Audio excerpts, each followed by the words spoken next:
하나님 말씀 보겠습니다. 하나님 말씀은 빌립보서 4장 18절입니다. 하나님 말씀은 빌립보서 4장 18절입니다. 내게는 모든 것이 있고 또 풍부한지라 에바브로디도 편에 너희가 준 것을 받음으로 내가 풍족하니 이는 받으실 만한 향기로운 제물이요 하나님을 기쁘시게 한 것이라. 아멘. 우리가 우리 신앙의 가장 기본적인 부분들을 지금 살펴보고 있습니다. 주일날 시간에 쭉 시리즈로. 그러니까 우리 신앙은 한마디로 말하면 하나님과 친밀한 교제인데, 다시 말하면 하나님을 아는 것인데, 우리는 하나님을 아는 것에서 자라나야 합니다. 근데 하나님을 아는 것에서 자라나는 데 있어서 가장 중요한 요소 중에 하나가 뭐냐? 예배입니다. 예배입니다. 그 예배에 있어서도 또한 중요한 한 부분이 뭐냐? 찬양과 경배입니다. 찬양과 경배는 그 자체가 하나님께 드려진 최상의 형태의 예배입니다. 그래서 우리가 살펴본 대로 정말 하나님의 임재 가운데 머물면서 하나님 그분을 마음껏 찬양하고 높이고 그분으로만 만족하며 기뻐하며 그분 앞에 잠잠히 기다리는 이런 자세를 가지고 주일날도 화요일날도 주님 앞에 주님을 구해서 나오는 게 너무나 중요하다, 이렇게 말씀드렸습니다. 우리에게 이게 절실하게 필요합니다. 할렐루야. 자, 그래서 지난주에 살펴본 대로 찬양과 경배는 그 자체가 예배입니다. 그리고 우리가 가장 우선적으로 배워야 할 제자도 중에 하나입니다. 제자도 중 하나입니다.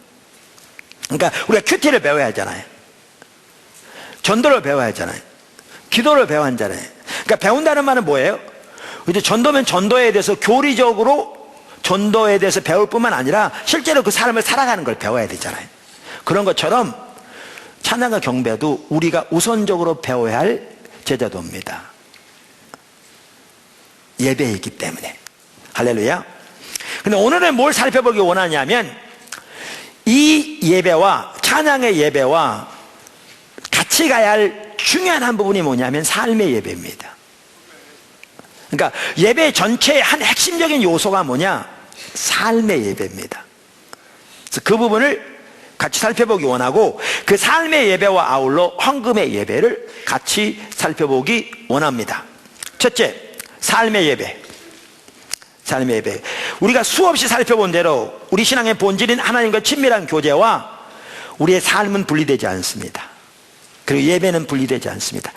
신앙의 본질과 예배, 삶, 이 세 가지는 절대로 분리되지 않습니다. 항상 같이 갑니다. 그 세 가지가 분리되는 순간, 우리의 신앙과 우리의 삶이 분리되는 순간 우리의 신앙은 타락한 것입니다. 그래서 우리의 예배에 있어서도 우리가 드리는 이러한 공적인 예배와 우리의 삶의 예배, 또 우리가 드리는 찬양의 예배와 삶의 예배는 분리되지 않습니다. 우리 예배의 한 핵심은 바로 삶의 예배입니다. 아멘. 로마서 12장 1절에서 2절. 그러므로 형제들아, 내가 하나님의 모든 자비하심으로 너희를 권하노니 너희 몸을 하나님이 기뻐하시는 거룩한 산 제물로 드리라. 이는 너희가 드릴 영적 예배니라. 그러니까 뭐를 제물로 드리라고요? 우리 몸을. 그리고 그것이 뭐라고요? 우리가 드려야 할 예배라고요. 할렐루야. 자, 그러면 여기 우리 몸을 드린다는 말이 뭐예요? 당연히 봉사도 포함되겠지만 그 이상입니다. 그러니까 성경에 쓰여질 당시는 헬라 세계였거든요. 그 당시는. 근데 이 헬라적인 가치관은 뭐냐 하면 이 몸과 영이 분리된 겁니다. 그래서 그들의 헬라 세계의 가치관은 육은 더러운 거고 추한 거고 영은 거룩하고 깨끗한 거고. 그래서 그들은 어떻게 믿었냐면, 헬라 세계에서는 제일 큰 행복이 뭐냐? 태어나지 않는 겁니다. 그 다음 행복이 뭐냐? 빨리 죽어서 영이 더러운 육을 벗어나 자유롭게 되는 거였습니다. 그런데 성경은 이 헬라 사고로 쓰여지지 않았습니다. 성경은 히브리적 사고로 쓰여졌습니다. 근데 히브리적 사고에서는 이렇게 영 또 육 이렇게 분리돼서 생각되지 않습니다. 물론 그런 요소는 가지고 있을지 모르지만 전체가 있는 하나입니다. 하나. 그래서 여기에 몸이라는 것은 단순히 육체만을 말하는 게 아니라 그 사람의 전인을 말합니다. 전인. 그걸 다른 말로 표현하면 삶을 말합니다. 삶을. 삶 전체.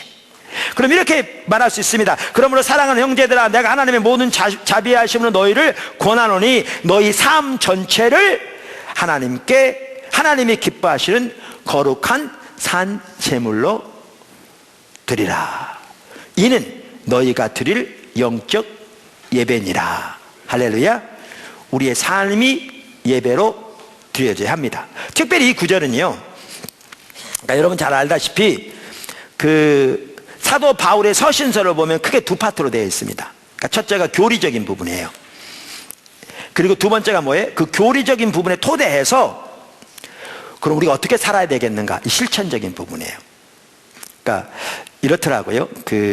우리가 몇 년 전에 미국에서 지금 대학원도 하시고 한국에서 아주 유명한 대학에서 대학을 했고 지금 미국에 있는 귀한 대학에서 교수로 있는 우리 한국 유명한 교수님 한 분 여기 초청했었잖아요. 주일날. 그분이 일부 예배를 딱 마치고 제가 사무실에 가서 몇 마디 나눴는데 그분 학자니까 그런지 뭐에 관심이냐면요, 성경 그 당시에 이것이 무엇을 의미했고 이것이 어떤 것을 의미하는가, 그게 관심이 있더라고요. 그래서 저는 목사잖아요. 그분 학자고. 그래서 저는 뭐에 관심이 있냐면 그렇기 때문에 이게 오늘날 우리가 어떻게 이게 우리에게 적용되는가, 저는 여기에 관심이 있거든요. 이걸 전제로 그런 얘기를 잠깐 나눴더니 그분은 머리가 좋은 분이니까 다 금방 캐치해가지고 2부 예배 때는 이제 그걸 같이 하더라고요. 사도 바울의 그 파트가 두 파트로 되어 있습니다. 그러니까 교리적인 부분, 그 다음에는 그래서 우리는 어떻게 살아야 된다는 말이냐, 그게 실천적인 부분. 그런데 로마서는 12장 1절부터가 실천적인 부분인데 그걸 딱 시작하면서 뭐라고 그랬냐, 이걸 말한 겁니다. 이건 뭘 말하냐면 이 부분이 먼저 되어져야 비로소 다른 신앙생활이 가능한 겁니다.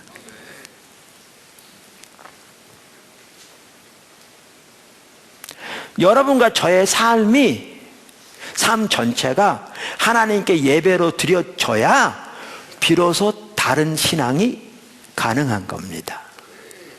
이게 가장 중요한 요소입니다. 삶이 예배로 드려져야 합니다. 할렐루야. 두 번째, 청지기의 삶. 그러니까 삶이 예배로 드려져야 되는데 어떻게 우리 삶이 예배로 드려지느냐, 어떻게 우리 삶 전체가 하나님께 예배로 드려지느냐. 사실 그 전에 제가 한 가지 더 말씀드리면요, 그 에이든 토저도 이렇게 말하거든요. 그 삶의 예배에 대한 부분에서 에이든 토저도 이렇게 말합니다. 예배가 우리의 모든 것이 되어야 한다. 아멘. 정확하게 맞는 얘기입니다. 예배가 우리의 모든 것이 되어야 한다. 믿으십니까? 그러면서 이렇게 말합니다. 이것은 무슨 말인가? 이것은 우리 삶 전체가 하나님을 예배해야 한다는 말이다. 로마 12장이 정확하게 그걸 말하거든요. 우리의 전 인격을 다 바쳐 예배하지 않으면 우리의 예배는 온전한 예배가 되지 못한다. 삶의 예배가 같이 가야 한다. 그 알트 킨들 목사라고 그 로이드 존스 목사님 후임으로 영국 웨스트민스터 채플에서 30년까지 섬겼던 그분이 이렇게 말하거든요. 하나님께 대한 완전한 예배는 그분의 뜻을 행하는 것으로 이루어져야 한다. 우리의 예배의 깊이는 우리가 손을 얼마나 높이 올리고 흥분했을 때 얼마나 높이 뛸 수 있는가에 의해 드러나지 않는다. 무슨 말이냐, 찬양하면서 손을 높이 들고 펄펄 뛰되 얼마나 높이 뛸 수 있는가, 이게 예배의 깊이를 말하는 건 아니라는 거죠. 이 자체가 잘못됐다는 얘기는 아니고 나쁘다는 얘기가 아니고 의미가 없다는 얘기는 아닌데 이게 예배의 깊이를 나타내는 핵심은 아니라는 거죠. 그럼 그분은 뭐라고 말하는가? 우리가 하나님께 순종할 때 우리는 하나님을 완전하게 예배한다. 그러니까 삶이 같이 가야 한다는 거예요. 믿으십니까? 이렇게 우리 삶이 예배로 드려져야 되는데, 그러면 어떻게 우리의 삶이 예배로 드려지는가? 어떻게 우리의 삶 전체가 그럼 예배로 드려지는가? 이 핵심이 뭐냐? 청지기의 삶입니다. 그게 두 번째입니다. 청지기의 삶. 한번 따라서 한번 해보시죠. 청지기의 삶. 청지기의 삶. 삶의 예배는 청지기의 삶을 사는 것입니다. 그리고 이 청지기의 삶은 우리가 반드시 살아야 할 삶입니다. 성경에 의하면 기독교인의 삶은 청지기의 삶입니다. 믿으십니까? 그 침례교인의 이상이라는 책이 있거든요. 그 Baptist Ideals라는 책인데요, 미남 침례교단에서 만든. 우리는 교단 얘기하지 않습니다. 왜냐하면 하늘나라 가면요, 교단끼리 따로 모이지 않습니다. 여기는 장로교 섹션, 여기는 침례교 섹션, 여기는 감리교 섹션. 그러지 않습니다. 거기는 다 형제자매입니다. 그래서 우리가 교단에 대한 편견도 버려야 합니다. 자기가 속해 있는 교단을 귀하게 생각하는 건 좋습니다. 그러나 교단에 대한 편견도 버려야 합니다. 네. 그런데 그 침례교인, 세계적으로는 침례교회가 제일 큰 교단입니다.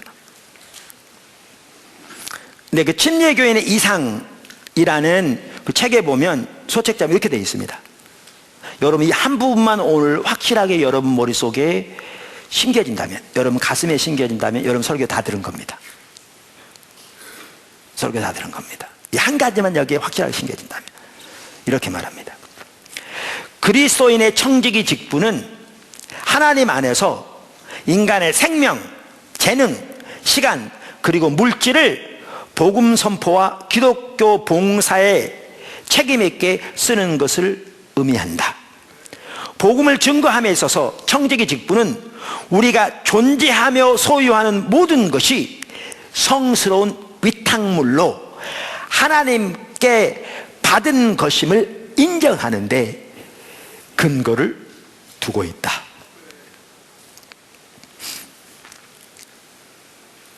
자, 보세요. 우리가 존재하고 소유하는 모든 것, 그것을 대표적으로 나누면 네 가지로 나눌 수 있는데, 우리의 생명, 우리의 재능, 우리의 시간, 우리의 소유, 물질. 네 가지 뭐라고요? 우리의 생명, 우리의 재능, 우리의 시간, 우리의 물질. 이 네 가지가 성스러운 위탁물로서 하나님께서 우리에게 맡겨주신 거라는 거죠. 이게 성경에 명명백백하게 말하는 가르침이고요, 핵심적인 진리인데 예수 믿는 사람들 중에서도 이 부분이 너무나 심각하게 가르쳐 있습니다. 다시 말할까요? 우리가 존재하고 소유하는 모든 것, 그것을 크게 나누면 핵심적인 우리의 생명과 우리의 재능과 시간과 물질이 성스러운 위탁물로서, 그러니까 하나님의 소유인데 우리에게 맡겨주신 것으로서, 위탁물로 하나님께로부터 받은 것이며 우린 이것을 가지고 선한 청지기로서 복음 선포와 하나님의 나라의 확장과 뜻을 위해 사용해야 할 책임을 가지고 있다, 그 말입니다.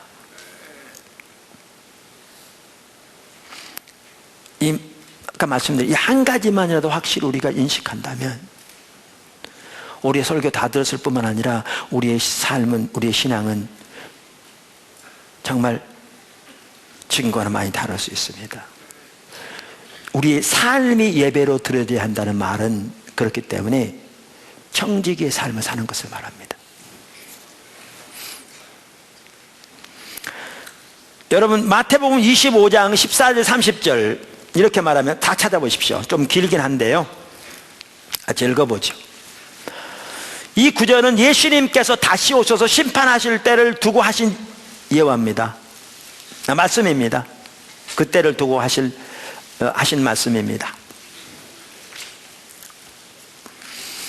또 어떤 사람이 타국에 갈 때 여기 어떤 사람은 그 아래 보시면 주인이라고 되어 있습니다.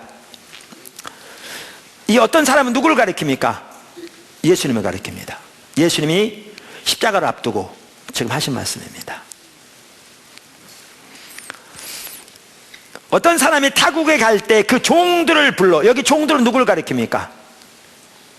성경은 명백합니다. 예수님의 제자들을 가리킵니다. 우리를 가리킵니다. 그러니까 저와 여러분이 종들입니다. 예수님의. 목사만 종이 아닙니다. 우리 모두가 종들입니다. 우리 모두가 종들입니다. 갈 때 자기 소유를 맡긴 것 같으니 지금 이 소유가 누구 거라고요? 주인 거라고요.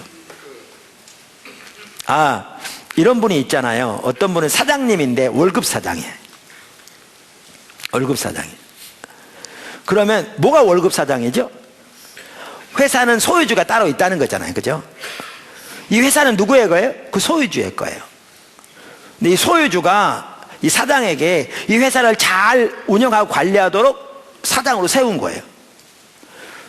그와 똑같아요. 이 소유는 하나님의 거예요.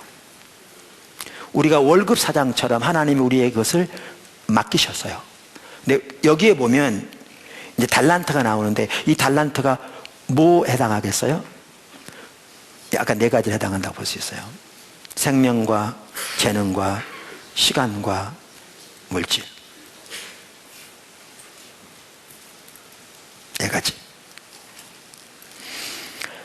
자기 소유를 맡긴 것 같으니 각각 그 재능대로 한 사람에게는 금 5달란트를, 한 사람에게는 2달란트를, 한 사람에게는 1달란트를 주고 떠났더니 여기에 보시면요, 주어진 게 각각 달라요. 실제로 우리 다릅니다. 생명의 기간도 다르고요, 재물도 다르고요, 재능도 다릅니다. 사실 저 이렇게 이 설교하기 쉽지 않거든요. 왜냐하면 제가 제 자신을 하나님 앞에서 정직하게 살펴볼 때 제가 더 신실하게 선한 청지기로서 아까 하나님께 저에게 맡겨주신 부분을 더 잘 사용했더라면요, 지금보다 훨씬 더 잘 섬길 수 있을 것 같아요. 우리는 우리와 다른 사람을 비교해서 우리를 판단하는 게 옳지 않아요. 왜 옳지 않느냐 하면 맡겨진 게 달라서 옳지 않아요.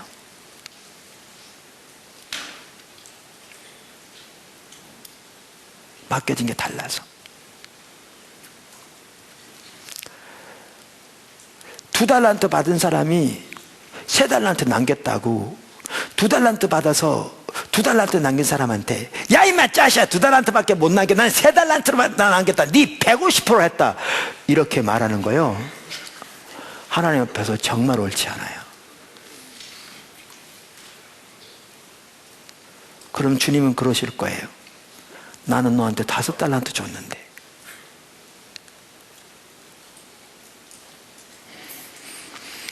이거 나중에 나올 부분이지만 아까 우리에게 맡겨진 중에 하나가 뭐라고요? 생명, 시간, 재능, 물질이라고 그랬잖아요. 제가 반복하는 것을 여러분이 머릿속에 확실히 외우라고.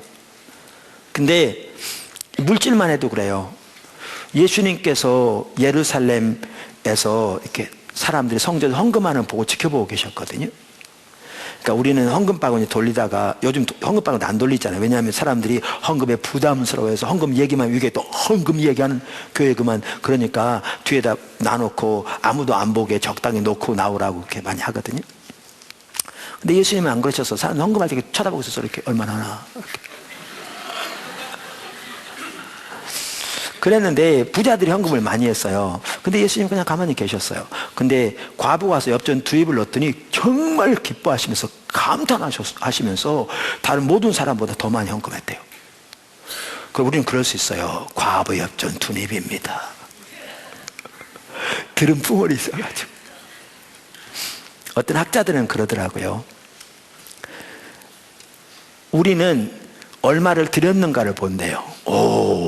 그 당시 김라삐께서 5천만 원을 드리셨습니다. 와, 그렇게. 그래도 옆에서 서랍비께서는 5,500만 원을 들으셨습니다. 와, 이렇게. 근데 그 학자의 말에 의하면 재미있는 표현이에요. 우리가 얼마를 드렸는가를 보는데 하나님은 우리가 드리고 우리를 위해 남겨놓은 걸 본대요. 그러니까 김라비는 5천만 원 들여서 많이 들었는데 그의 재산은 50억이거든요.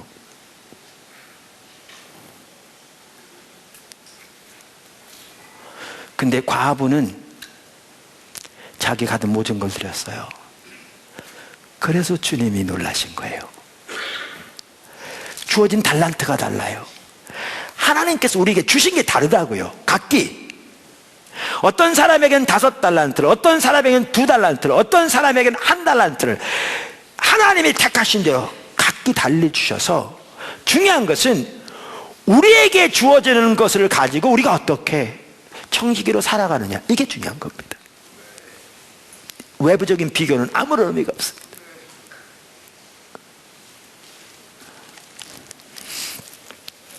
그러면서 여기 보시면 이제 각기 가서 섬기는데 어떤 일이 있었느냐. 20절, 5달란트 받았던 자는 5달란트를 더 죄송합니다. 그 전에 16절, 5달란트 받은 자는 바로 가서 그것으로 장사하여 또 5달란트를 남기고 2달란트 받은 자도 그같이하여 2달란트를 남겼다. 이 말은 무슨 말이에요? 그들이 주어진 대로 신실하게 섬겼다는 거죠. 청지기의 삶을 살았다는 거죠. 그랬더니 그들에게 주어진 상급이 똑같습니다. 칭찬이. 뭐라고요? 주인 이르되 잘하였도다. 착하고 충성된 종아, 내가 작은 일에 충성하였으니 내가 많은 것을 내게 맡기리니 내 주인의 즐거움에 참여할지어다. 똑같습니다. 왜요? 맡겨진 대로 섬겼거든요.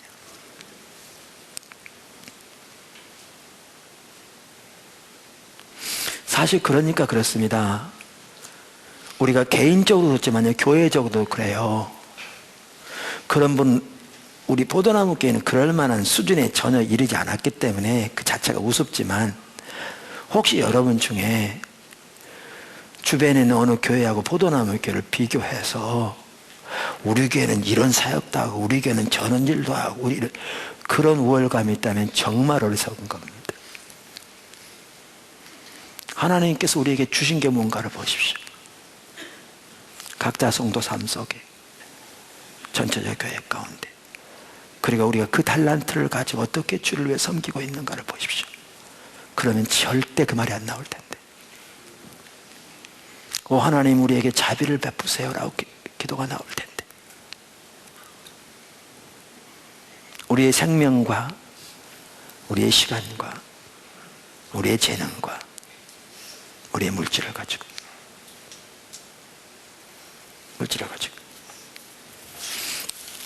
근데 1달란트 받은 사람은 어떤 사람입니까? 안 섬긴 겁니다. 그냥 땅속에 묻어놓은 겁니다. 그랬더니 주인이 뭐라고 그러십니까? 주인이 대답하이르되 악하고 게으른 종아, 나는 심지 않은 데서 거두고 해치지 않은 데서 모으는 줄로 내가 알았느냐. 그러면 내가 마땅히 내 돈을 취리하는 자들에게나 맡겼다가 내가 돌아와서 내 원금과 이자를 받게 하였을 것이니라 하고, 그에게서 그 1달란트를 빼앗아 10달란트 가진 자에게 주라. 무릇 있는 자는 받아 풍족하게 되고 없는 자는 그 있는 것까지 빼앗기리라. 이 무익한 종을 바깥 어두운 데로 내쫓으라. 거기서 슬피 울며 이를 갈리라 하니라. 한 가지 분명한 사실이 있습니다. 그날에 우리 청지기의 삶으로 심판받을 겁니다. 우리가 구원은 믿음으로 받습니다.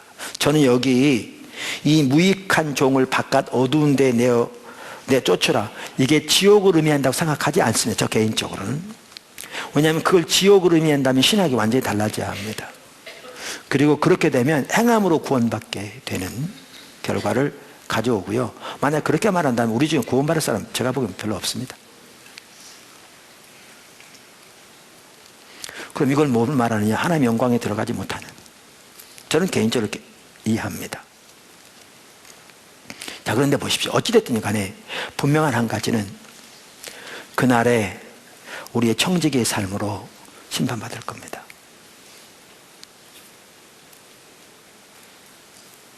우리 주인이 오는 그날에.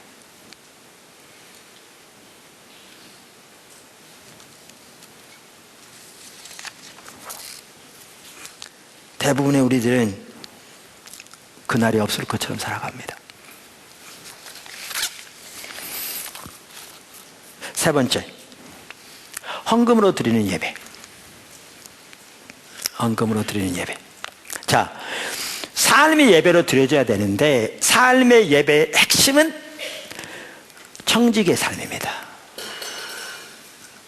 근데 그 청지기의 삶의 한 중요한 부분은 바로 물질에 대한 부분입니다. 이것은 헌금과도 밀접한 관계가 있습니다. 그리고 성경에 보면 우리가 하나님께 드리는 예배의 한 중요한 부분은 헌금입니다. 헌금입니다. 자, 오늘 읽은 본문 말씀 다시 한번 보실래요? 빌립보서 4장 18절 다시 한번 보십시오. 내게는 모든 것이 있고 또 풍부한지라. 사도 바울이 한 말입니다. 에바브로디도 편에 너희가 준 것을 받음으로. 이 말은 그 당시 빌립보 교회가 사도 바울이 가는 곳마다 이렇게 선교헌금을 많이 보냈습니다. 그런데 이번에도 사도 바울의 필요를 채우기 위해 에바브로디도 편에 빌립보 교회가 헌금을 보낸 거죠. 이 헌금을 두고 한 말입니다. 지금 그러면서 뭐라고 그러냐? 내게는 풍족한 이는, 그 헌금을 말하는 거죠. 받으실 만한 향기로운 제물이요 하나님을 기쁘시게 한 것이라. 그러니까 헌금을 뭐라고 표현하고 있는가 하면 하나님이 받으실 만한 향기로운 제물이라고 표현함으로써 예배의 중요한 한 부분임을 말씀하고 있고 하나님을 기쁘시게 한 것이라고 표현하고 있습니다. 자, 성경 다 찾아보시죠. 역대상 16장 29절. 역대상 16장 29절. 역대상 16장은 하나님의 위대하심을 만민이 하나님 앞에 마땅히 그 영광을 돌리고 그 하나님을 높여야 할 거라고 말하는 구절입니다. 자, 역대상 16장 29절. 그러면서 29절에 이렇게 말합니다. 여호와의 이름에 합당한 영광을 그에게 돌릴지어다. 아멘. 여호와의 이름에 합당한 영광을 그에게 돌릴지어다. 그러면서 뭐라고 말합니까? 재물을 들고 그 앞에 들어갈지어다. 아름답고 거룩한 것으로 하나님께 경배할지어다. 여기 아름답고 거룩한 것은 바로 그 앞에 나오는 재물을 말합니다. 그러면서 경배할지어다 말함으로써 헌금이 예배인 것을 명백하게 말하고 있고 그것이 하나님 앞에서 아름답고 거룩한 것임을 분명하게 말하고 있습니다. 하나님께 드리는 예배의 한 핵심은 헌금의 예배입니다. 아멘. 우리가 이런 부분을 살펴본 이유가요, 다음 주에 이제 뭐가 나오냐면 11조 이런 부분이 나옵니다. 근데 요즘이요 인터넷 보시면 별 글들이 다 있습니다. 11조는 구약이니 할 필요 없다 뭐 별소리 다 있고요. 그리고 인터넷에 그 나오는 글들 정말 때로는 사실도 기초하지 않은 짜맞춘 별 내용들이 다 있습니다. 그 대다수는 뭐에서 나온 줄 아십니까? 아까 말한 대로 편견에서 나온 겁니다. 자기 관점에서 보는, 상대방을 전혀 보지 않는 편견에서. 근데 너무나 안타까운 사실은 오늘날 적지 않은 성도들이 우리 신앙의 기준이 성경인데 성경에 기초를 두고 신앙생활을 하는 게 아니라 인터넷에 떠다닌 근거도 없는 그 글들에 의해 신앙생활을 한다는 겁니다. 그게 그들의 신앙생활의 기준이라는 겁니다. 너무너무 안타까운 일입니다. 근데 11조 이런 부분 말하기 전에 성경은 명명백백하게 뭐라고 말하고 있는가 하면 이거는 재론의 여지가 없습니다. 그것에 대해서 반론을 제기한다면 그는 당장 이단이라고 정죄받을 겁니다. 왜냐하면 성경에 한두 구절가 아니라 전체적으로 명명백백하게 말하고 있기 때문에 그렇습니다. 그게 뭐냐면 우리는 청지기 삶을 살아야 한다는 것입니다. 우리의 전 삶이 생명과 시간과 재능과 재물이 하나님께 예배로 드려지는 삶을 살아야 한다는 것입니다. 이것은 죄론의 여지가 없습니다. 단순한 11조가 아닙니다. 그게 신약의 기준입니다.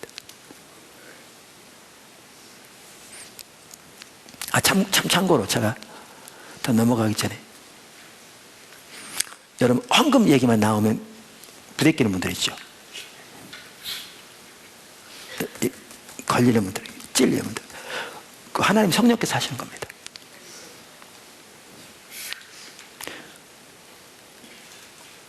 뭔 얘기냐고요? 여러분 설교 들을 때 다른 사람 용서해라 그 얘기만 나오면 막 찔릴 때가 있잖아요. 이렇게 지금 뭐 한 줄 아십니까? 여러분 삶 속에 다른 사람 용서해야 할 필요가 있다는 겁니다. 근데 여러분은 용서하기 싫으니까 그 말을 듣기 싫은 겁니다. 여러분의 그 아집, 여러분의 그 자존심 그것만 내려놓기 싫은 겁니다. 죽기보다 싫다는 거죠. 나는 이거 그러니까 그 얘기 그만하라는 거죠. 알겠는데 그만해. 그러니까 걸리는 겁니다. 근데 성령님 가만 안 계십니다. 그분은 하나님이시기 때문에, 그분은 왕이시기 때문에, 그분은 여러분의 최선을 원하시기 때문에 자꾸 건드립니다. 마치 아픈 상처 건드리는 것처럼. 용서만 얘기만 나오면 걸립니다. 그럼 또 용서에 또 나옵니다. 이럴 때는 어떻게 해야 되냐면요, 하나님 앞에 정직하게 서야 합니다. 왜 이 말이 내가 자꾸 거슬리지? 알고 있을 때도 있고 모르고 있을 때도 있고요. 알고 있을 때라면 당연히 먼저 해야 되지만 모르고 있을 때도 주 앞에 잠잠히 정직하게 서야 합니다. 왜 이 말이 내게 자꾸 거슬리지? 그리고 주님 앞에 잠잠히 기다리면 분명히 그게 있을 겁니다. 여러분 속에서 용서하지 않는, 용서하기를 거부하는 사람이 있는 것을.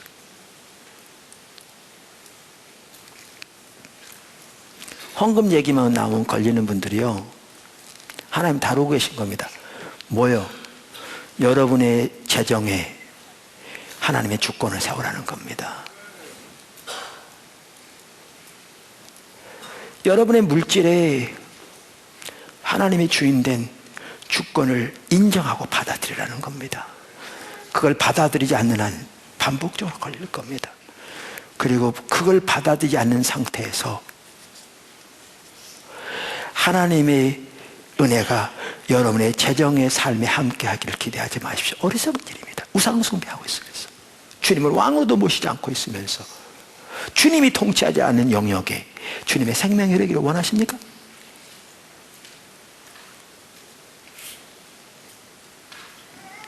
제가 편견 아까 얘기 나왔는데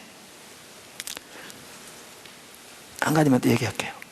부자들에는 편견이 있는 분이 있습니까? 가난한 사람이 그럴 수 있습니다. 하나님이 여러분의 재정에 축복해 주시기 이전에 부자에 대한 편견부터 버리십시오.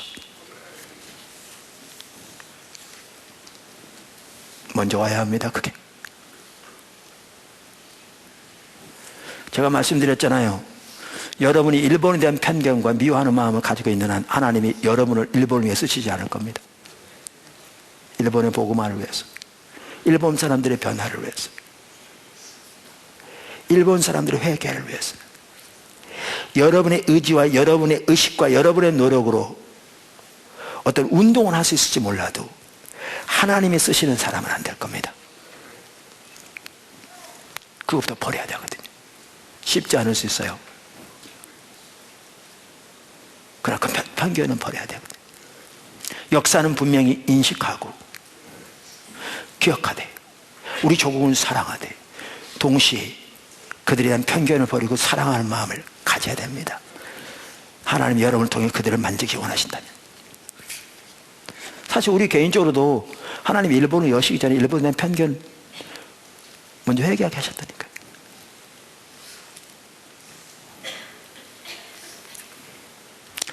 예. 자, 헌금은 예배의 중요한 부분입니다. 그래서 우리가 본 대로 헌금은 우리 신앙의 본질을 담는 중요한 의식입니다. 우리가 신앙의 본질과 의식에 대해서 여러 번 살펴봤잖아요. 신앙의 본질은 무엇보다 하나님의 친밀한 교제다. 그게 신앙의 본질 핵심이다, 그 말이죠. 근데 의식들은 본질이 아니지만 이 본질을 위한 수단이요. 본질을 표현하는 방식입니다. 그래서 우리 가운데 의식마저 없다면 그것은 오래전에 하나님과 친밀한 교제에 떠난 거다. 하나님을 버린 거다. 성경적 용어를 말하면. 그러니까 말락시대 같은 경우에 병든 거, 저는 거, 눈먼 거, 쓸모없고 값없는 건 하나님께 드리고 좋고 값 있는 건 자기가 갖고. 그러니까 하나님 뭐라 그러냐? 내 이름을 멸시하는 제사장들아. 그러니까 나를 멸시하는, 다른 말하면 나를 버린 제사장들아, 이렇게 말하죠. 그렇게 떠나 있었을 때 3장에 보면 그들 11조도 안 드렸습니다. 헌금은 우리 신앙의 본질을 담는 중요한 의식입니다. 뿐만 아니라 헌금은 하나님 나라 일에 동참하는 의의 행실 중 하나입니다. 의의 행실은요, 하나님 나라에 동참하는 우리의 그 행위들을 말합니다. 행위들을 말합니다.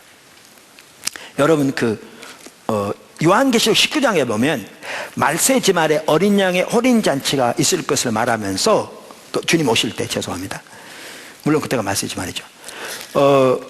주님 재림 때 어린 양의 혼인잔치가 있을 것을 말하면서, 우리가 신부잖아요.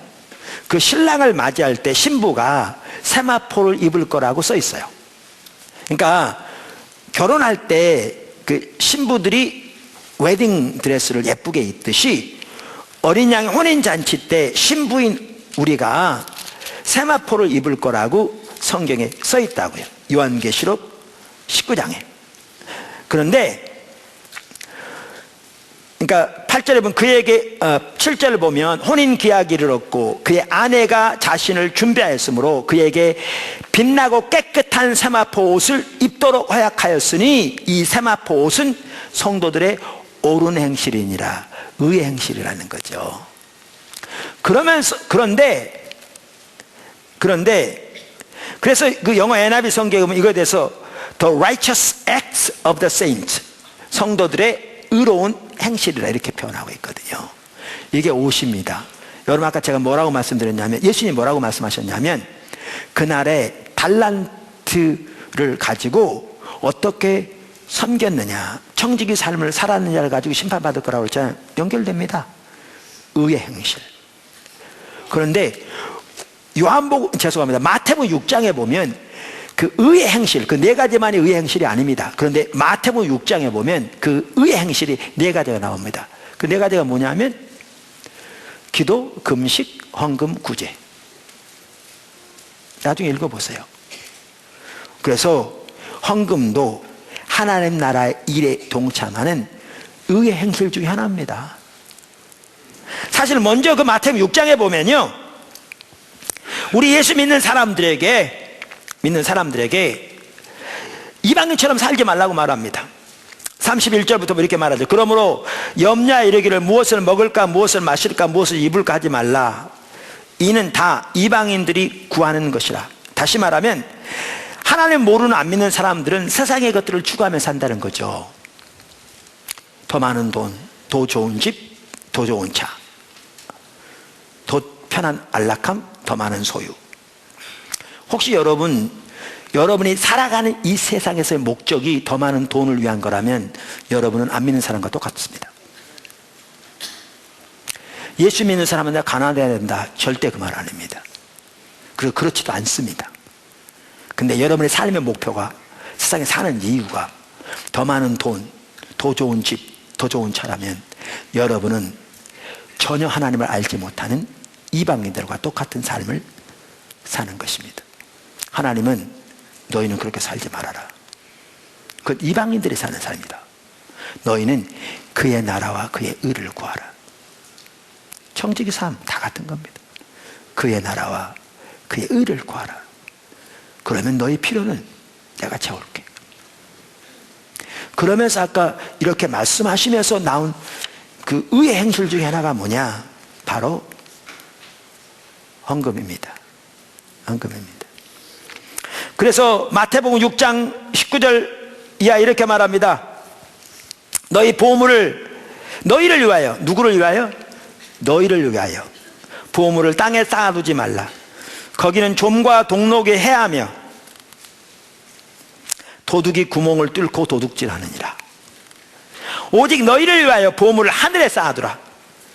거기는 좀이나 동록이 해하지 못하며 도둑이 구멍을 뚫지도 못하고 도둑질도 못하느니라. 내 보물이 있는 그곳에는 내 마음도 있느니라. 눈은 몸의 등불이니 그러므로 내 눈이 성하면 온몸이 밝을 것이요 눈이 나쁘면 온몸이 어두울 것이니 그러므로 내게 있는 빛이 어두우면 그 어둠이 얼마나 더하겠느냐.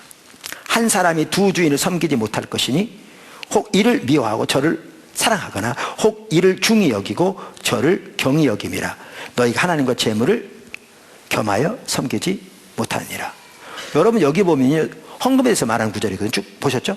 근데 갑자기 무슨 얘기 나오냐면 너희 눈이 나쁘면 왜 이 얘기가 나올까요?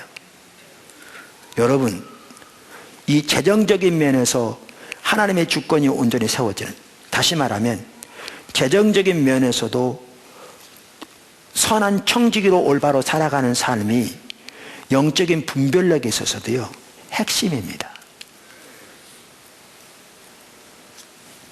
자, 안경 보시면 여러분 잘 안 보여요.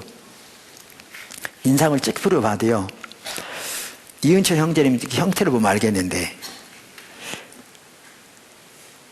잘 안 보여요. 제가 안다고 생각하니까 한인성 형제님도 얼굴이 보이고 그러는데 그들은 잘 안 보여요. 근데 어떤 분들은 이제 눈이 더 안 보이니까 안경을 써도 안 보이는 분들이 있죠. 여러분의 인생에서 영적인 분별력이 어두워지면 어떻게 되겠습니까? 어디로 가야 할지, 뭐가 옳은 건지, 어디가 웅덩이가 있는지, 어디가 구덩이가 있는지, 어디가 낭떠러지가 있는지, 어디가 함정인지 전혀 알지 못한 채 이리 가고 저리 가고 방황하다가 웅덩이에 빠지면 하나님 도와주세요, 제가 잘못했습니다. 이게 인생 내내 반복되는 그런 삶을 삽니다.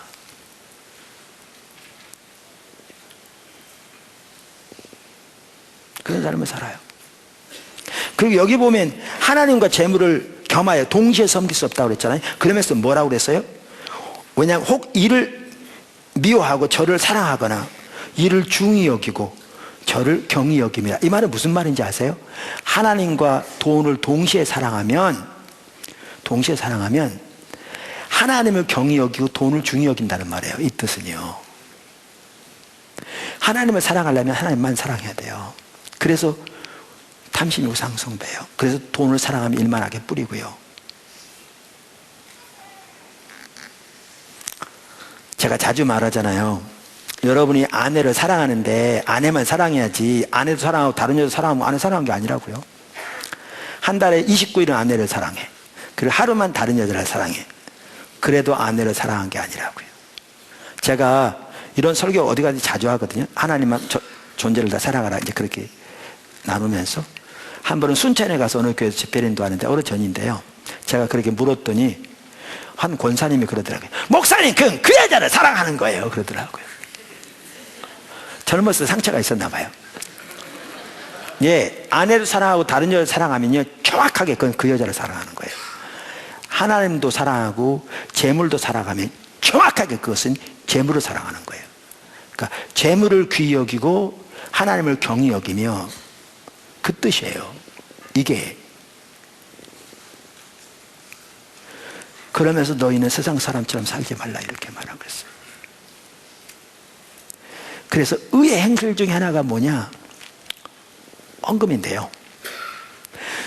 성경의 또 다른 달란트의 비유를 보면 헌금이 우리가 살아야 할 청지기 삶의 중요한 한 부분임을 명백하게 말하고 있습니다. 그게 어디 나오느냐? 누가복음 16장에 나옵니다. 한번 보시죠. 누가복음 16장. 좀 길지만 1절부터 15절 같이 보시겠습니다. 또한 제자들에게 이르시되, 예수님이 제자들에게 말씀하신 거예요. 어떤 부자에게 청지기가 있는데, 여기에 보면 청지기란 말이 나옵니다. 어떤 부자는 누구를 가리킵니까? 예수님을 가리킵니다. 나중에 보면 그분이 주인이라고 나옵니다. 그가 주인의 소유를 낭비한다는 말이 그 주인에게 들린지라. 지금 소유가 누구의 거예요? 주인. 여러분 월급사장 생각하시면 된다니까요. 그 회사는 소유주 겁니다. 사장에게 맡긴 거죠. 소유주의 뜻을 따라서 회사를 잘 키우고 갖고 달라고. 어떤 부자에게 청지기가 있는데 그가 주인의 소유를 낭비한다는 말이 그 주인에게 들린지라. 여기에 소유는 아까 말한 생명, 그 다음에 시간, 재능, 재물 다 말하겠지만 나중에 보면 구체적으로 재물이라고 써있기 때문에 그 네 가지를 다 포함하지만 여기에서는 지금 재물을 구체적으로 말한다고 볼 수 있습니다. 자, 주인이 그를 불러 이르되 내가 네게 대하여 들은 바 이 말이 어찌 됨이냐. 네가 보던 일을 세마라. 그러니까 예를 들면 월급 사장인데 회사를 다 말아먹어. 자기 목적을 위해 다 돈 횡령하고. 그러니까 소유주가 알았어. 나한테 저기 회계보고해. 이거죠. 세마라. 청지기 직무를 계속하지 못하리라 하니 청지기가 속으로 이르되 주인이 내 직분을 빼앗으니 내가 무엇을 할까. 땅을 파자니 힘이 없고 빌어먹자니 부끄럽도다. 내가 할 일을 알았도다. 이렇게 하면 직분을 빼앗긴 후에 사람들이 나를 자기 집으로 영접하리라 하고 주인에게 빚진 자를 일일이 불러다가 먼저 온 자에게 이르되 내가 내 주인에게 얼마를 빚졌느냐. 말하되 기름 100마리니이다. 이르되 여기 내 증서를 가지고 빨리 앉아 50이라 쓰라 하고 또 다른 이에게 이르되 너는 얼마를 빚졌느냐. 이르되 밀 100석이니이다. 이르되 여기 내 증서를 가지고 80이라 쓰라 하였느냐. 여러분, 이러한 비유를 해석할 때는요, 모든 하나하나의 세세한 내용까지 해석하면 잘못됩니다. 이게 성경 해석의 기본 원칙입니다. 여러분 신학교 가면 배웁니다. 그 가장 주된 핵심적인 내용을 받아야 합니다. 그러니까 여기 보면 빚진 게 뭐냐. 지금 이게 아닙니다. 그 당시에 예를 들면 주인이 청지기에게 재산을 맡기면 그렇게 잘 관리하는데 지금 이제 그 상황을 두고 한 얘기입니다. 그 상황을 두고 한 얘기입니다. 자, 8절. 주인이 옳지 않은 청지기가 이 일을 지혜 있게 하였으므로 칭찬하였으니. 여기 지혜 있다, 칭찬했다 이런 말이 나오는데요, 잘 염두에 두고 계셔야 합니다. 이 세대 아들들이 자기 세대에 있어서는 빛의 아들들보다 더 지혜로움이니라. 내가 너희에게 말하노니 불의한 재물로 친구를 사귀라. 그리하면 그 재물이 없어질 때에 그들이 너희를 영주할 처소로 영접하리라. 지극히 작은 것에 충성된 자는 큰 것에도 충성되고 지극히 작은 것에 불의한 자는 큰 것에도 불의하리라. 너희가 만일 불의한 재물에도 충성하지 아니하면 누가 참된 것으로 너희에게 맡기겠느냐. 너희가 만일 남의 것에 충성하지 아니하면 누가 너희의 것을 너희에게 주겠느냐. 집 하인이 두 주인을 섬길 수 없나니. 여기 똑같이 나옵니다. 혹 이를 미워하고 저를 사랑하거나 혹 이를 중히 여기고 저를 경히 여김이니라. 너희는 하나님과 재물을 겸하여 섬길 수 없느니라. 바리새인들이 돈을 좋아하는 자들이라. 이 모든 것을 듣고 비웃거늘 예수께서 이르시되 너희는 사람 앞에서 스스로 옳다는 자들이나 너희 마음을 하나님께서 아시나니 사람 중에 높임을 받는 그것은 하나님 앞에 미움을 받는 것이니라. 자, 여기에 주된 요전이 이렇습니다. 우리의 재물 하나님의 것이라는 겁니다. 믿으십니까? 청지기로 맡겨주셨다는 겁니다. 이것을 청지기의 삶으로 하나님의 영광을 위해 복음의 전파를 위해 사용해야 되는데 세상의 자기 목적으로만 타락과 방탕하게 사용하면 그날에 심판이 있을 것을 말합니다. 근데 여기 이걸 잘 들으셔야 합니다. 아까 지혜 있다, 칭찬했다. 이게 칭찬 아닙니다. 성경 자세히 보셔야 돼요. 전체를. 여러분 지혜도요, 하늘로부터 오는 지혜가 있고 세상적인 지혜가 있습니다. 여기 뭐라고 그랬어요? 이 세대에서는 이 세대 아들들이 빛의 아들들보다 더 지혜롭다. 이거 세상적인 지혜를 말합니다. 사단적이고 정욕적이고 마귀적인. 안 믿는 사람보다 대체적으로 세상 사람들이요 훨씬 더 곤모술수에 능합니다. 이거 하나님의 지혜를 말하는 게 아닙니다. 칭찬이요? 아니에요. 그 말 아닙니다. 전체를 읽어보십시오. 여기 보시면 여기 불의한 청지기로 대표적인 인물이 누굽니까? 여기 이 구절에 나오는, 여기 나온 불의한 청지기, 자기 목적을 위해서 하나님의 영광을 청지로 살지 않고 탕진한 이 불의한 청지기의 그 당시 대표적인 인물이 누굽니까? 여기 이 구절에 보면 바리새인들입니다. 바로 여기 구절을 보십시오. 바로 바리새인들입니다. 그래서 그들은 하나님의 영광을 쓰지 않았습니다. 여기 보시는 것처럼. 그러니까 돈을 좋아하는 거로 예수님께서 하나님과 돈을 동시에 섬기지 못한다는 비웃었다고 했잖아요. 돈을 좋아하는 거로. 그러니까 사람 앞에 옳게 보이자 앞세운 바로 그들입니다. 이걸 보아도 알 수 있듯이 칭찬한 게 아닙니다. 전혀. 내용을 전체를 보십시오. 우리에게 맡긴 재물 가지고 어떠한 청지기의 삶을 사느냐에 따라 그날에 심판받을 거라는 겁니다. 그날에. 그러면서 이렇게 말합니다. 여기 대조하고 있거든요. 대조하고 있거든요. 뭐를 대조하면 이렇게 말해요. 지극히 작은 것에 충성된 자는 큰 것에도 충성하였고, 지금 뭘 대조하고 있느냐면요, 이 땅에서 맡겨진 부와 그 나라에서 주어질 부가 대조되고 있습니다. 이 땅에서 맡겨진 부와 그 나라에서 맡겨질 부가 대조되어 있다고요. 그러면서 이 땅에 맡겨진 부를 뭐라고 그래요? 작은 것이라고 표현합니다. 이 작은 것에 충성된 자가 큰 것에도 충성될 것이고, 그 다음에 뭐라고요? 작은 것에 불의한 자는 큰 것에 불의하리라. 그 다음에 만일 불의한 재물에도 충성하지 아니하면 누가 참된 것으로 너에게 맡기겠느냐. 여러분, 왜 이 땅에서 주어진 걸 불의한 자로 말하죠? 불의한 재물로 말하죠? 저는 이렇게 생각합니다. 이 땅의 모든 재물이 불의하다, 그 얘기가 아닙니다. 그럼 왜 하나님께서 이 땅에서 우리에게 맡겨신 걸 불의하다고 표현하느냐? 하늘나라의 부와 비교해 볼 때 이거는 불의하다고 표현할 수밖에 없을 만큼 그 나라의 부가 참된 것을 말하는 거죠. 이게 그 내용이죠. 그러면서 이것도 너에게 충성하지 못한다면 그 나라에 누가 그것을 너에게 충성할 수 있겠느냐. 그러면서 또 뭐라고 말합니까? 여기에 보면 너희가 만일 남의 것에 충성하지 아니하면, 왜? 맡겨진 거니까요. 청지기 우리의 것이 아니니까. 근데 그 나라에는 우리 것으로 주어질 것을 말하죠. 누가 너희의 것을 너희에게 주겠느냐. 그 나라에. 그러면서 집 하인이 두 주인을 섬기지 못할 거라고. 이걸 보아도 명백하게 할 수 있는 한 가지가 뭐냐면, 우리가 청지기로 살아가야 할 중요한 부분이 재물입니다. 그리고 그 청지기로서의 삶으로 그 나라의 심판을 받을 것이고요. 연결시켜 보면 청지기로의 삶이 우리가 그날의 주님 앞에 설 때 입을 세마포 것입니다. 그리고 이 땅에서의 신실하게 사는 대로 그 나라에 상급이 있을 것을 성경은 명명백백하게 말하고 있습니다.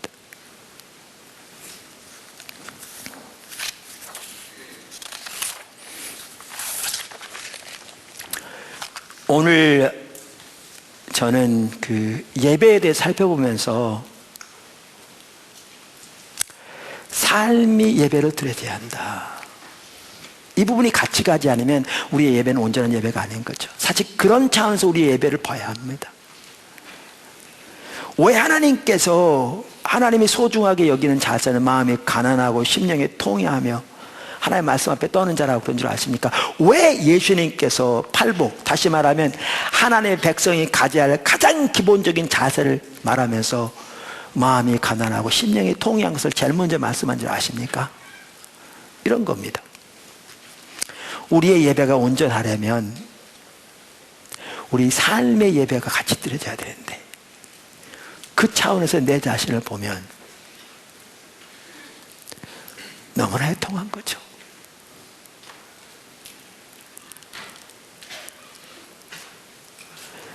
내가 감히 하나님, 나는 하나님이 기뻐하신 자리에 이르렀습니다, 이렇게 말할 수 없는 거죠.